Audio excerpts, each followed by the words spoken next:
T20 உலகக்கோப்பை ரொம்ப விறுவிறுப்பா போயிட்டுருக்குங்க. So அப்படி போயிட்டுருக்க டைமில இந்திய அணிக்கு மிகப்பெரிய ஒரு திருப்புமுனைய ஒரு முக்கியமான தகவல் ஏற்படுத்தியிருக்கு அப்படின்னபோது, அது நம்ம எதிர்பார்க்காத ஒரு ட்விஸ்ட் அப்படின்னு கூட நம்ம சொல்லலாம். ஸோ அப்படி என்ன நடந்திருக்கு அப்படின்னு பார்த்தீங்கன்னா, வெஸ்ட் இண்டீஸ்க்கு எதிரான போட்டியில் இந்திய வீரர் சஞ்சு சாம்சன் அடித்த அடி சும்மா வெறித்தனமா இருந்துச்சுங்க. ஸோ என்ன கம்பேக், என்ன அடி, என்ன அடிங்க. இப்படியாப்பட்ட ஒரு இன்னிங்ஸை தான் நம்ம அவர்கிட்ட எதிர்பார்த்து இவ்வளோ நாள் காத்துட்ருந்தோம். ரொம்ப நாளாகவே அவருடைய பர்ஃபார்மன்ஸ் என்னடா இப்படி ஆடிட்டு இருக்காரு அப்படின்னு சொல்லிட்டு நம்ம எல்லாருமே எதிர்பார்த்துட்டு இருந்தோம். ஆசிய கோப்பையில் அவருக்கு ஒரு வாய்ப்பு கிடைச்சிது. பட் என்ன ஒன்றுனா, அந்த இடத்துல ஓப்பனிங்கில் ப்ளே பண்ணுறதுக்கான ஒரு வாய்ப்பு அவருக்கு கிடைக்காம போயிடுச்சு. ஸோ அதுக்கப்புறம் அவர் பார்த்தீங்கன்னா மிடில் ஆர்டரில் தான் ப்ளே பண்ணி வச்சுட்டு இருந்தாங்க. நம்பர் 3, நம்பர் 4ல் ஆடிட்டு இருந்தார் ஆசிய கோப்பையில். ஸோ அதுக்கப்புறம் பார்த்தீங்கன்னா இந்திய அணியிலேருந்து அவரை ஓரம் கட்டப்பட்டது. ஸோ கீழே உட்கார வச்சாங்க. ஸோ அதுக்கப்புறம் T20 உலகக்கோப்பையில் அவருக்கு வாய்ப்புகள் இருக்குமா அப்படின்ற மாதிரி கேள்விகள் போயிட்டு இருந்துச்சு. சும்மன் கில் உள்ளே எடுத்துகிட்டு வந்ததுக்கப்புறம் அவருடைய அந்த 11ன்றது கேள்விக்குறி ஆயிடுச்சுங்க. ஸோ அதுக்கப்புறம் வெளியே உட்கார மாதிரி ஆயிடுச்சு. ஸோ அதுக்கப்புறம் T20 உலகக்கோப்பையிலும் அவருக்கு இதே மாதிரி ஒரு நிலைமை இருக்குமா அப்படின்ற ஒரு கேள்வி இருந்துச்சு. ஸோ அதுக்கப்புறம் தான் T20 உலகக்கோப்பை அணியை அறிவித்தாங்க. அந்த அறிவிச்சதில் சுப்மன் கிலுக்கு இடமில்லை. ஸோ நம்பர் 1 பொசிஷனில் ஓப்பனிங்கில் அஃபிஷியல் ஓப்பனிங்காக சஞ்சு சாம்சனும் நம்ம அபிஷேக் சர்மா தான் கிளம்பறங்க போகிறாங்க அப்படின்ற மாதிரி ஒரு பதில் வந்தது. ஸோ முதன்மை விக்கெட் கீப்பராக இவர் தான் இருக்க போகிறார் அப்படின்ற மாதிரி ட்விஸ்ட் இருந்தது. ஸோ அதுக்கப்புறம் நடந்த போட்டிகள், நியூசிலாந்து எதிரான T20 போட்டிகள் 5 போட்டிகள் சொதப்பினதுக்கப்புறம் இஷான் கிஷானை கம்பேக் பண்ணாருங்க சுப்மன் கிலுக்கு ரிப்ளேஸ்மெண்ட்டாக. உள்ளே வந்ததுக்கப்புறம் அவரை 11ல் போட்டாங்க. ஸோ அதுக்கப்புறம் திலக் வர்மாக்கு இன்ஜுரியில் போனார். இந்த மாதிரி ஏகப்பட்ட விஷயங்கள் நடந்துச்சு. அதுக்கப்புறம் பார்த்தீங்கன்னா சடனாக சஞ்சு சாம்சனுடைய பர்ஃபார்மன்ஸ் மிகப்பெரிய ஒரு மோசமாக போயிட்டு இருந்தது. ஸோ அதனால் மேபி அவர் அணியில் இருப்பாரா மாட்டாரா அப்படின்ற கேள்விக்குறிக்கே தள்ளப்பட்டுட்டாருங்க. ஸோ அதுக்கப்புறம் தான் அவர் மேலே பயங்கர ப்ரெஷர் பட ஆரம்பிச்சிட்டாங்க. 5 T20 போட்டியில் வெறும் 50 ரன் தான் அடிச்சிருக்காரு. ஸோ இவரை உலகக்கோப்பையில் ஆட வைக்க போகிறீங்களா அப்படின்ற மாதிரி பல கேள்விகள் போயிட்டு இருந்துச்சு. ஸோ அதுக்கப்புறம் கம்பீர் அவர்கள் மிகப்பெரிய ஒரு டிசிஷன் எடுத்தார். ஸோ இனிமேல் உலகக்கோப்பையில் சஞ்சு சாம்சன் தான் விக்கெட் கீப்பர் பேட்ஸ்மனாக செயல்பட போகிறார் அப்படின்ற ஒரு அதிர்ச்சிகரமான ஒரு தகவலை கொடுத்தாங்க. சஞ்சு சாம்சனை வெளியே உட்கார வச்சாங்க. ஸோ எதிர்பாராத ஒரு வாய்ப்புகள் அவருக்கு வந்துச்சு. நபீபாக்கு எதிரான போட்டியில் அவருக்கு ஒரு வாய்ப்பு கிடைச்சது. ஸோ அபிஷேக் சர்மாவுடைய உடல்நிலை குறித்து மிகப்பெரிய மோசமான தகவல்கள் இருந்ததன் காரணமாக அவருக்கு ஒரு வாய்ப்பு வந்தது. அதுக்கப்புறம் பிளேயிங் லெவலில் வந்தார். செம்மையாக ஒரு பர்ஃபார்மன்ஸ், சின்ன கேம்பியோ கொடுத்துட்டு போனார். அதுக்கப்புறம் மீண்டும் கம்பேக் பண்ணுவாரா, மீண்டும் அவருக்கு ஒரு வாய்ப்பு கொடுக்குமா அப்படின்னு எதிர்பார்த்துட்டு இருந்த டைமில் சடனாக பார்த்தீங்கன்னா அவருக்கான வாய்ப்பு எங்கே வந்துச்சு அப்படின்னு பார்த்தோம்னா, நெதர்லாண்டுக்கு எதிரான போட்டியில் வந்துச்சுங்க. அங்கே ஒரு செம்மையான ஒரு கம்பேக் கொடுத்தாருங்க. அங்கேயே ஒரு நல்ல சின்ன கேம்பியோ ஆனார். ஸோ அதுக்கப்புறம் சூப்பர் 8 சுற்று வெஸ்ட் இண்டீஸ்க்கு எதிரான போட்டியில் இப்போ கம்பேக் பண்ணாருங்க. செம்ம ஆட்டங்க. இந்த ஒரு ஆட்டத்தை ஆடுறதுக்கு தான் இவ்வளோ நாள் கொண்டு காத்துட்டு இருந்தா அப்படின்ற மாதிரி என்னையை நீங்கள் வெளியே உட்கார வைக்கிறீங்க அப்படின்னு சொல்லி அடித்தாருங்க. ஸோ இந்திய அணியை ஜெயிக்க வச்சு நாக் அவுட்லேருந்து செமிஃபைனலுக்கு எடுத்துகிட்டு போயிட்டார் அப்படின்னு கூட சொல்லலாம். இவருடைய தனி மனித போராட்டம் இந்திய அணியை செமிஃபைனலுக்கு எடுத்துகிட்டு போயிருக்கு. ஸோ எல்லோரும் சப்போர்ட் பண்ணியிருந்தா ஸோ எந்த அளவுக்கு போயிருக்கு அப்படின்றது நமக்கு எல்லாருக்கும் தெரியும்.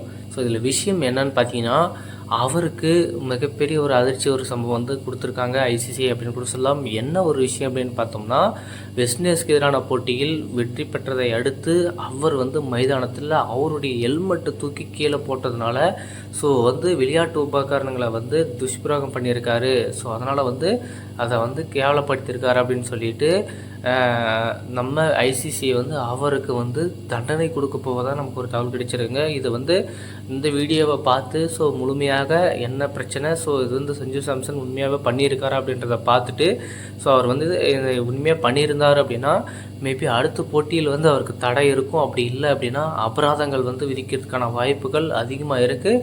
இதை பற்றி டீப்பாக ஆலோசனை பண்ணிட்டு வந்துட்டுருக்கோம் அப்படின்னு சொல்லிட்டு ஐசிசி தரப்பிலிருந்து ஒரு தகவலை அதிர்ச்சிகரமான தகவலை வெளியிட்டிருக்காங்க. ரொம்ப ரொம்ப ரொம்ப எதிர்பார்க்காத ஒரு ட்விஸ்ட்டுங்க இந்த ஒரு விஷயம்.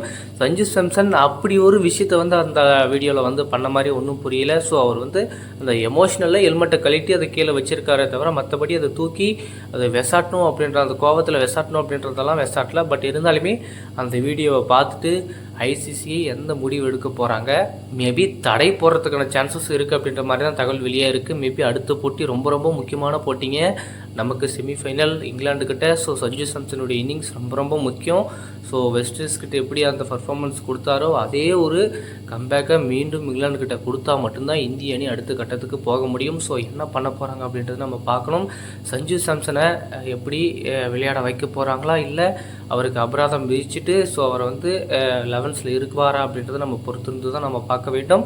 ஸோ என்ன நடக்க போகுது அப்படின்றத பார்ப்போம். சஞ்சு சாம்சன் இந்திய அணியில் இருப்பாரா, இல்லை வந்து அந்த தடை வந்து போடுவாங்களா, இல்லை மேபி ஒரு போட்டியில் விளையாடுறதுக்கான அந்த வாய்ப்பு இருக்காமல் போகுமா, என்ன நடக்க போகுது, எந்த மாதிரியான விஷயங்கள் வரப்போகுது அப்படின்றதே தெரியல.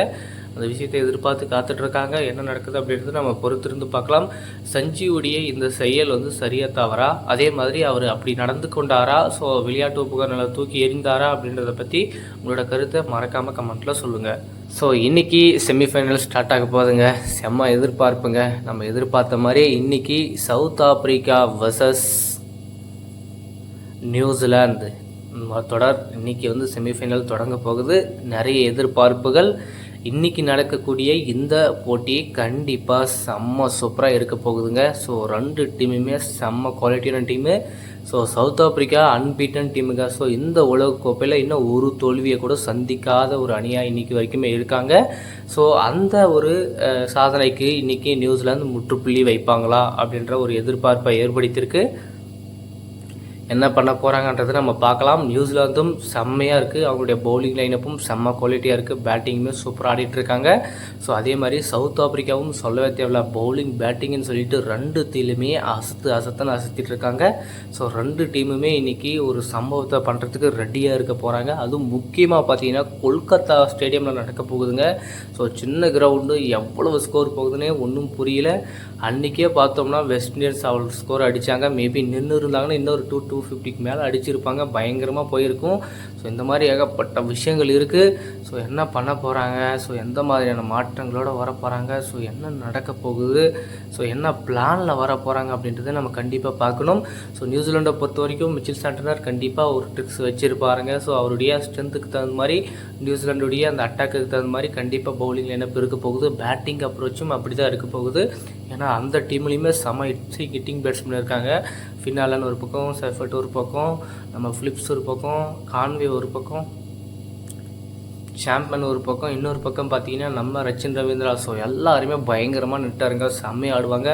ஸோ அங்கே பார்த்தீங்கன்னா மார்க்கரம் ஒரு பக்கம், குண்டின் டிகாக், ரிக்கல்டன், ஸ்டப்ஸு, அதே மாதிரி நம்ம Dewald Pravesh, CSK செங்கக்குட்டி Dewald Pravesh அவர்களும் இருக்காங்க. கொல்கத்தா மைதானமே இன்றைக்கி அல்லோல பட போகுதுங்க. 6 மலையில் நனைய போகுது அப்படின்னு கூட சொல்லலாம். ஸோ கண்டிப்பாக இன்றைக்கி நடக்கக்கூடிய முதல் செமிஃபைனல் போட்டி விறுவிறுப்பாக இருக்க போகுதுங்க. பயங்கரமாக இருக்க போகுதுங்க. சம்பவம் நிறைய இருக்க போகுது. நிறைய சிக்ஸர்களை பார்க்கறதுக்கான வாய்ப்புகள் அதிகமாக இருக்குது. ஸோ இந்த உலகக்கோப்பை கண்டிப்பாக ரொம்ப சுவாரஸ்யமாக தான் போயிட்டுருக்கு. யார் கப் அடிக்க போகிறாங்க அப்படின்ற எதிர்பார்ப்பை வந்து இன்னும் தூண்டிகிட்டே தான் இருக்குது. ஸோ கண்டிப்பாக நம்ம பொறுத்திருந்து பார்க்கணும். இன்றைக்கி யார் இறுதிப் போட்டிக்கு செல்ல போகிறாங்க, முதல் அணியாக இறுதிப் போட்டிக்கு செல்ல போகுது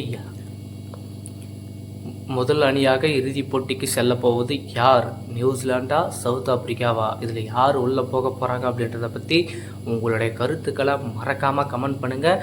அடுத்து சூப்பரான அப்டேட்டோடு சந்திக்கலாம். கண்டிப்பாக உலகக்கோப்பை இன்றைக்கி வேறு மாதிரி இருக்க போகுதுங்க. செமிஃபைனல்ஸ் கண்டிப்பாக சூப்பராக இருக்க போகுது. எல்லோரும் மறக்காமல் உட்காந்து என்ஜாய் பண்ணுங்கள். ஸோ மறக்காமல் உங்களுடைய கருத்தை கமெண்ட் பண்ணிவிட்டு போங்க.